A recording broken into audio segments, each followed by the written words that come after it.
आज अगर आप हिंदू न्यूज़पेपर देखते हैं 2 अप्रैल, तो वहाँ पे आपको आर्टिकल में एक एडिटोरियल पेज में आपको एक एक्ट दिखाई देगा जिसका नाम है पीएमएलए एक्ट 2002।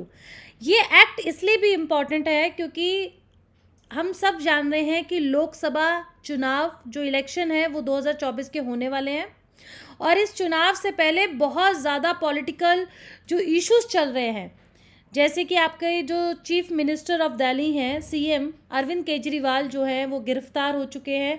15 अप्रैल तक वो जुडिशियल कस्टडी में रहेंगे। वो जो एक्ट है वो उन पे कौन से चार्जेस लगे हैं वो आपके पीएमएलए एक्ट के तहत ही लगे हैं। पीएमएलए एक्ट एक पॉलिटिकल डिबेट भी बन चुका है। तो इसके अंदर क्या क्या इश्यूज है, इसका हिस्टोरिकल बैकग्राउंड क्या है, आज हम समझेंगे, क्योंकि इस एडिटोरियल में लिखा है the PMLA a law that has lost its way, यानी कि कहीं ना कहीं क्योंकि इसका जो विरोध है, क्योंकि ये पूरी बात, ये क्वेश्चन खड़ा हो चुका है इंडिया के डेमोक्रेटिक फीचर पे, राइट। तो मैं आपको बता दूं कि अभी अगर इंटरनेशनल लेवल पे देखें तो इस पे काफ़ी चर्चा में रहा। यूएस ने भी इस पे आपत्ति जताई, यूएन ने भी आपत्ति जताई, है ना। और आपका जर्मनी ने भी इस पे एक आवाज़ खड़ी की कि कहीं ना कहीं ये जो धड़ाधड़ पार्टी के जो नेता, जो पॉलिटिकल लीडर्स हैं, अगर वो अरेस्ट हो रहे हैं ये इलेक्शन से पहले, तो कहीं ना कहीं ये एक ऑटोक्रेसी को जन्म दे रहा है ना। तो हमें समझना है कि आखिर ये मुद्दे कहाँ से खड़े हुए, आखिर ये इंडिया का क्रिटिसिज्म, क्यों इंडिया का क्रिटिसिज्म हो रहा है वर्ल्ड लेवल पे, ठीक है, समझेंगे आज। तो थोड़ा सा देखते हैं पीएमएलए की अगर फुल फॉर्म पहले पता होना चाहिए। The prevention of money laundering act PMLA 2002, ठीक है। तो इसकी फुल फॉर्म है ये मनी लॉन्ड्रिंग। ये मनी लॉन्ड्रिंग होता क्या है, बेसिकली ये क्या है, आपका ब्लैक मनी, ठीक है। तो ब्लैक मनी को प्रिवेंशन मतलब रोकना है। ब्लैक मनी क्या है, वो पैसा, वो धन, वो कोई भी धन जिसका सोर्स हाइड है, जिसका सोर्स हमें पता ही नहीं है, जिसका सोर्स छुपाया जा रहा है क्योंकि वो कहीं ना कहीं इलीगल है। ऐसे सोर्स की कहीं पे किसी भी अकाउंट में कोई एंट्री ही नहीं है, ठीक है। तो इस तरीके से समझो कि वो धन जो ट्रांसपेरेंट नहीं है, जिस धन का ट्रांजैक्शन दिखाई नहीं दे रहा है, जो काला धन को जन्म दे रहा है, ये कहीं ना कहीं करप्शन को जन्म दे रहा है, ठीक है। तो मैं बता दूं, अगर सोर्स पे जाएं तो सबसे पहला सोर्स आता है ड्रग ट्रैफिकिंग। अगर कोई भी इंसान ड्रग्स का लेन देन कर रहा है, दूसरे देश के साथ कर रहा है, तो जाहिर सी बात है कि उसका जो ट्रांजैक्शंस होगा वो डिजिटल नहीं होगा, ऑनलाइन या फिर कैसे भी कह लो अकाउंट से नहीं होगा, वो कैश में होगा, ठीक है, ताकि उसकी जानकारी किसी को भी ना पता चले। क्योंकि ड्रग जो है वो आपका, उसकी ड्रग ट्रैफिकिंग एक इलीगल एक्टिविटी है। तो इलीगल एक्टिविटी से जितना भी कमाया हुआ धन है, that is your black money. और इस मनी लॉन्ड्रिंग को बचाने के लिए ही एक कानून आया 2002 में, ठीक है, जिसका मेन पर्पस था ब्लैक मनी को रोकना। वो ब्लैक मनी जो जहाँ से जनरेट हो रही है, कहाँ से हो रही है, एक सिंगल मात्र सोर्स, वो है आपका इंटरनेशनल ड्रग ट्रैफिकिंग, ठीक है, जो पूरे देश की, कई कंट्रीज की इकोनॉमी के लिए थ्रेट है, बिल्कुल है, काला धन आप समझ ही रहे हो, ठीक है। तो ये तो था पूरा पीएमएलए। इसका मेन जनरल अगर मैं बताऊं, इसका ऑब्जेक्टिव बताऊं, तो वो ये था। अगर हिंदू के न्यूज़पेपर में देखो, इसने क्या कहा है कि एक बैकग्राउंड भी दिया है, मतलब एक इसका हिस्टोरिकल पर्पस क्या था, क्यों आया था, मैं बता रही हूँ आपको।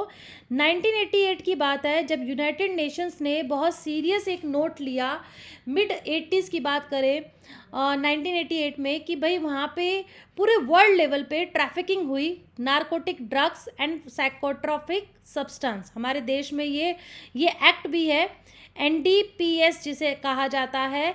और मैं आपको बता दूं, कुछ दिनों पहले जो यूट्यूब एल्विश यादव, जो अभी हाल ही में गुड़गांव की पुलिस ने भी उन्हें हिरासत में लिया है, वो इसी एक्ट के तहत लिया है, ठीक है, narcotic drugs and psychotropic substances act.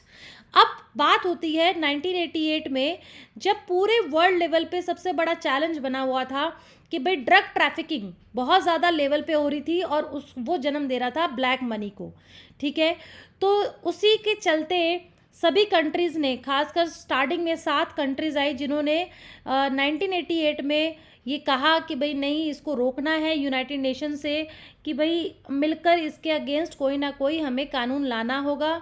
तो तब जाकर 1989 में आया था फाइनेंशियल एक्शन टास्क फोर्स। ये मनी लॉन्ड्रिंग ना पॉलिटिकल कम और इकोनॉमिकल ज़्यादा था, लेकिन अब क्या हो गया है, अब इसका जो पिक्चर बन गई है वो इकोनॉमिकल कम और पॉलिटिकल ज़्यादा हो गया। Economical come, less and more political. नहीं, आपको नहीं लगता? बिल्कुल हो गया है ना?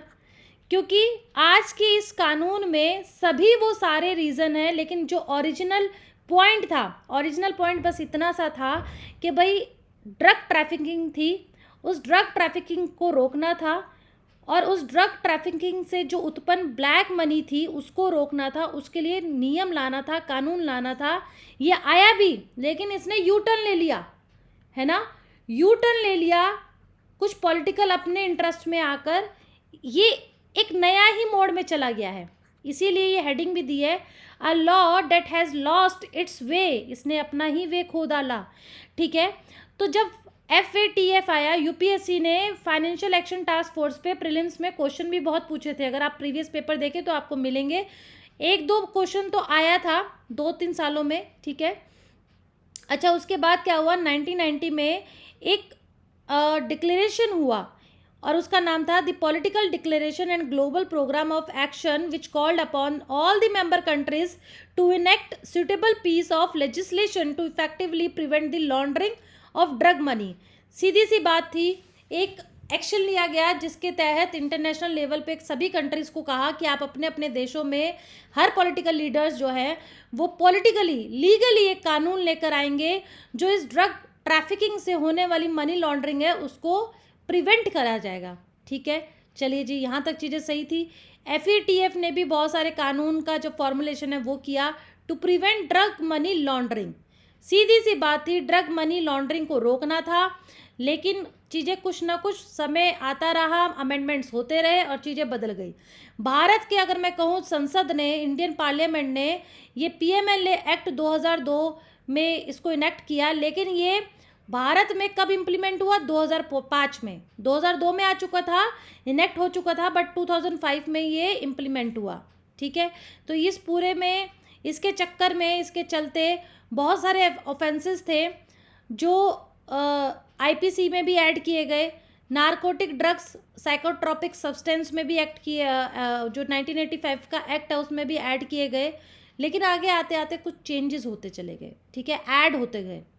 अब मैं बता दूं, इंडिया का जो PMLA है उसने डिफरेंट ही करेक्टर हासिल लिया है, कर लिया है time to time through these amendments. वो अमेंडमेंट्स होते चले गए जिसका स्वरूप ही बदल गया PMLA का, ठीक है? यहाँ तक पूरी लाइन यही थी, बहुत ज़्यादा दिमाग नहीं लगाना है, सिर्फ क्रक्स को समझो।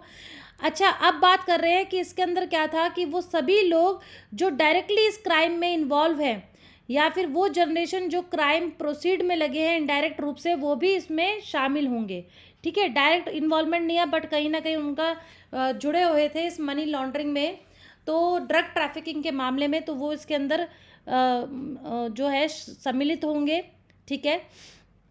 अब जो बहुत सीरियस एस्पेक्ट है इस PMLA का वो ये था कि इसके अंदर लार्ज नंबर ऑफ ऑफेंसेस जो शेड्यूल में थे वो जोड़े गए, which have nothing to do with the original purpose of this law. Bharat के अंदर जो ये PMLA आया है इसके अंदर इतने सारे शेड्यूल्स ऐड हो गए, बट ओरिजिनल जो बात कही गई थी ड्रग ट्रैफिकिंग का, उसके साथ कोई लेना देना ही नहीं, ठीक है? सबसे बड़ा ड्रॉबैक यही हो गया। मैं आपको बता दूं, इस बात हो रही है आर्टिकल 253 की, तो भारत के संविधान में, कॉन्स्टिट्यूशन ऑफ इंडिया में एक आर्टिकल है 253। ये आर्टिकल एम्पावर करता है इन गवर्नमेंट को और पार्लियामेंट को, संसद को ये पावर देता है कि भाई आप कानून बना सकते हैं किस लाइनअप में, for implementing the international conventions. जो अंतर्राष्ट्रीय लेवल पे आपकी कन्वेंशंस है, जो भी एग्रीमेंट्स है, उसको ध्यान में रख के आप अपने देश के अंदर कानून बना सकते हैं, ठीक है? और पूरी तरीके से इम्प्लीमेंट कर भी सकते हैं, नहीं भी कर सकते, पूरे देश के लिए इम्प्लीमेंट हो सकता है, कुछ पार्ट ऑफ कंट्री के लिए हो सकता है। तो ये आपका आर्टिकल 253 कहता है, जिसके तहत हमारा PMLA इनेक्टमेंट हुआ हमारे भारत में।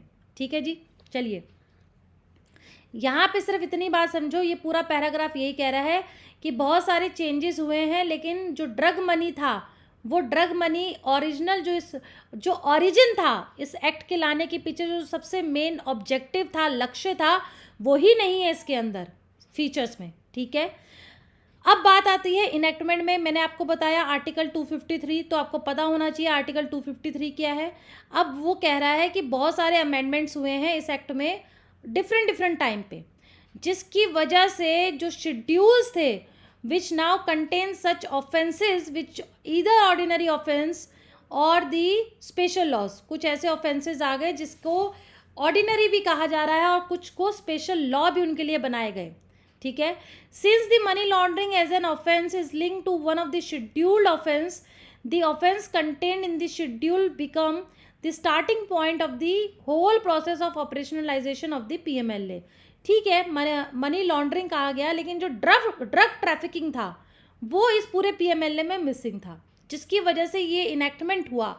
जो ओरिजिन पॉइंट था वही नहीं है। ठीक है, अगर क्लोज लुक की बात करूँ इस शेड्यूल की, तो भाई जो मैन ऑफ ऑर्डिनरी प्रूडेंस है that this law has deviated from its original scheme. ठीक है, the provisions contained in it are draconian, which were meant to deal with the dangerous man involved in the drug trafficking and the money chain.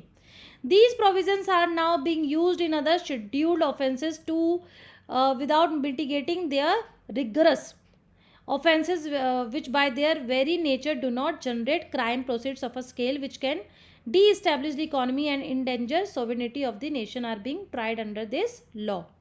One such example is Preventing of the Corruption Act 1988, which is aimed at curbing corruption among public servants. This act was added to the Schedule of Offence 2009. देखो यहाँ पे बस इस पूरे article में एक ही point है कि जो ओरिजिन पॉइंट था वो मिसिंग था, अमेंडमेंट होते चले गए और इसका पूरा स्वरूप ही बदल गया। ठीक है, और PMLA का जो ये सेक्शन ये कहता है, यहाँ पे देखिए ये वाला लाइन बहुत अच्छा है कि PMLA turns the principle upside down and accused will be denied bail. देखो ये कहा गया था कि भाई जब तक PMLA के अंदर अगर कोई भी गुनाहगार तब तक नहीं साबित होता, तब तक उसको बेल मिलेगी, है ना, जब तक उस पर एलिगेशन सिद्ध नहीं हो जाते, जब तक वो विक्टिम कह रही, जब तक उसमें कन्विक्शन नहीं हो जाता तब तक उसको बेल मिल सकती है। ठीक है, तो यहाँ पे लिखा है N accused will be denied bail by the entire hierarchy of courts because the bail provision contained in section 45 of the PMLA says that a judge can give bail only when he is satisfied with the accused is innocent, which judge will take such a risk। अब देखो जब ये PMLA आया था, international convention में ये था कि भाई बेल तब तक मिल सकती है जब तक कन्विक्शन ना हो जाए, है ना, जब तक जो भी गुनाह जो एलिगेशंस है वो साबित ना हो जाए तब तक बेल मिल सकती है। लेकिन सेक्शन 45 के आने से अमेंडमेंट के थ्रू ये हो गया भारत में कि भैया जब तक कि जज जो पूरा हायरार्की कोर्ट का प्रोसेस है, जब तक कि वो नहीं कह दे, वो सेटिस्फाइड ना हो जाए कि हाँ भाई जो एक्यूज्ड है वो जो है, जब तक वो खुद साबित ना कर दे कि वो एक्यूज्ड नहीं है, जब तक कि वो अपने आप को जस्टिफाई ना कर दे, जब तक कोर्ट सेटिस्फाइड ना हो जाए तब तक कोर्ट उसको बेल नहीं देगी। ये सेक्शन 45 कह रहा है, जबकि ओरिजिन में ऐसा कुछ भी नहीं था। भाई देखो अगर आपको खुद को साबित करना है तो बाहर रहोगे तभी तो साबित कर पाओगे, लेकिन सेक्शन 45 में आया और PMLA को और भी ऐसा मजबूत किया गया, ED को और पावर दे दी गई कि भाई सेक्शन 45 ये कहता है कि जब तक कोर्ट को लगे ना कि जो एक्यूज्ड है, एक्यूज्ड को बेल जो है वो that will be totally up to the will of court under section 45 of the PMLA act. ठीक है, तो जज दे भी सकता है वो तब देगा व्हेन ही इज सेटिस्फाइड। तो यार ये तो उसकी विल पावर हो गई ना, ये तो फ्लॉ है ना, जज कैन गिव बेल। तो किस आधार पे, अब इसके लिए तो क्राइटेरिया होना चाहिए था ना, वो क्राइटेरिया इज मिसिंग कि जज भैया उसको लगेगा कि वो सेटिस्फाइड है, देन ओनली कि भाई एक्यूज इनोसेंट है, तब उसको बेल दी जाएगी। अब सोच लीजिए कि अरविंद केजरीवाल का जो केस है वो कितना लंबा चलेगा, क्योंकि इसके अंदर जो मनी लॉन्ड्रिंग के अंदर सज़ा मिलती है 3 साल या फिर आपकी 7 ईयर्स, और आपके साथ फाइन भी लग सकता है। मनीष सिसोदिया जेल के अंदर है, सत्येंद्र जैन जो है वो आपके जेल के अंदर है। वो कब रिहा होंगे, कब उन्हें बेल मिलेगी, वी कांट से, ठीक है। तो जो बेल प्रोविजन पीएमएलए एक्ट का सेक्शन 45 है, is invested with a lot of political significance in present day India. Yes it is, कि जो आप सोचिए ना, आपके केंद्र सरकार अगर मान लो कोई भी पार्टी है, वो अपोजिशन पार्टी को किसी लॉन्ड्रिंग में डाल के जेल में डाल दे और उसे बेल से निकलने ना दे, अभी जैसे हो रहा है, तो आम आदमी पार्टी तो कैंपेन नहीं कर पाएगी ना, 2024 के जो चुनाव है वो लड़ ही नहीं पाएगी। तो फिर पॉलिटिकल पार्टी जो केंद्र में है, ये मैं नहीं कह रही हूँ, ये मेरा खुद का पॉइंट नहीं है, ये एनालिसिस है जो ये बताता है कि भाई कि पॉलिटिकल सिग्निफिकेंस की हिंदू न्यूज़पेपर यहाँ पे ये यूज़ जो वर्ड कर रहा है उसका यही एक्सप्लेनेशन है कि भाई अपने पॉलिटिकल सिग्निफिकेंस से आप ये पीएम में बेल ही नहीं दिया जाएगा, तो सोच सकते हैं पॉलिटिकल क्या क्या बेनिफिट हो सकता है। इट वॉज हेल्ड अनकॉन्स्टिट्यूशनल, जबकि ये अनकॉन्स्टिट्यूशनल ने भी कहा था ये असंवैधानिक है। दो जज जो बेंच थी सुप्रीम कोर्ट की, एक Nikesh Tarachand Shah versus Union of India का केस है, जिसमें ये कहा था कि this provision section 45 of PMLA act is violating the article 14 and article 21 of the constitution of India. Fundamental rights का उल्लंघन करते हैं कि बेल नहीं दिया जाएगा। जब कोई गुनाह क्लियर ही नहीं है तो बेल क्यों नहीं है? बेल तो हिरासत तब होनी चाहिए जब जो है कि आपका पूछताछ के लिए हिरासत है, समझ में आता है, लेकिन कब तक चलती रहेगी उसकी कोई क्लैरिटी नहीं है, ठीक है। तो ये कहीं ना कहीं एक फ्लॉ है इस अमेंडमेंट में, ठीक है। This top court held that this provision is reasonable and has directed. अब देखो यहाँ पे ये चीज़ हुआ, लेकिन parliament with great elasticity restored this provision with certain amendments which was upheld by a 3। फिर वही चीज़ बाकी की जज बेंच जो थी उसने उसको अपहेल्ड किया। Objective of this act is to curb the laundering of black money and to save the economy from being disestablished. But what about less serious offences which have found a place in the scheduled? The learned judges nearly said that inclusion of a particular offence in the schedule comes within the domain of legislative policy. The present judicial approach to the issue of bail in PMLA cases appears to be a very technical. The judicial perspective on bail was laid out by Justice V.R. Krishna Iyer back in 1978 under the following this case, ठीक है। अब आप इस पूरे act में आपको कुछ बातें याद रखनी है, उसके अंदर कुछ बातें में आपका क्या क्या है मैं बता देती हूँ। कुछ बातें में आपको याद रखना है, एक तो सेक्शन 45 ऑफ पीएमएलए, ठीक है, ये याद रखना है आपको। पीएमएलए एक्ट 2002 मेंस में अगर आप लिखते हैं तो मेंस में आपको पॉलिटिकल सिग्निफिकेंस लिखना है, किसी भी पॉलिटिकल पार्टी का आपको कोई नाम लेने की ज़रूरत नहीं है। सेक्शन 45 रिलेटेड टू किससे है? बेल, ठीक है।